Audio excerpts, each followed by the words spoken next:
यूपीमध्ये भाजपने धुव्वाधार विजय मिळवल्यानंतर आता तिथे मुख्यमंत्री कोण होणार याकडे सगळ्यांचं लक्ष लागलेलं आहे। आज भाजपकडून मुख्यमंत्र्यांच्या नावाची घोषणा होऊ शकते। दुपारी 4 वाजता भाजपची विधिमंडळ बैठक घेतली जाईल, ज्यामध्ये मुख्यमंत्र्यांच्या नावावर शिक्कामोर्तब केला जाईल, अशी माहिती उत्तर प्रदेश भाजपचे अध्यक्ष केशव प्रसाद मौर्य यांनी दिली आहे। दरम्यान मुख्यमंत्री पदाच्या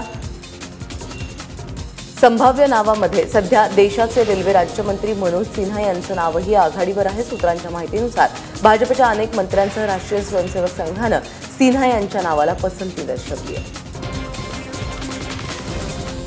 पंजाबच्या मंत्रिपदी शपथ घेतल्यानंतर नवज्योत सिंग सिद्धू यांनी काल पहिल्यांदाच माध्यमांशी बातचीत केली। पंजाबच्या विकासाला प्राधान्य आहेच, मात्र कपिल शर्माच्या कॉमेडी शोमध्ये देखील काम करत राहीन, असं सिद्धूने स्पष्ट केलंय। मंत्रालयाचं काम दिवसभर चालतं, त्यामुळे रात्री शूटिंग पूर्ण करत जाईल, असंही सिद्धूंनी म्हटलेलं आहे। दरम्यान सिद्धूंना उपमुख्यमंत्री पद दिलं असतं तर त्यांनी कॉमेडी शोमध्ये सहभागी होणं बंद केलं असतं, असं बोललं जात आहे। मात्र त्यांना कॅबिनेट मंत्रीपद देण्यात आलेलं आहे, त्यामुळे आपली सेलिब्रिटी ओळख जपण्यासाठी सिद्धू प्रयत्न करतायत।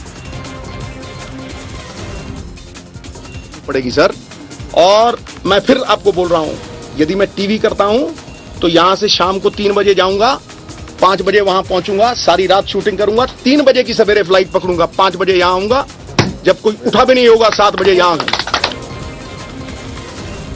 उत्तराखंडमध्ये भाजपला दणदणीत विजय मिळाल्यानंतर काल देहरादूनमध्ये झालेल्या विधिमंडळ पक्षाच्या बैठकीमध्ये पक्षनेतेपदी आमदार त्रिवेंद्र सिंग रावत यांची निवड करण्यात आली आहे। त्यामुळे मुख्यमंत्रीपदी रावत हे विराजमान होतील।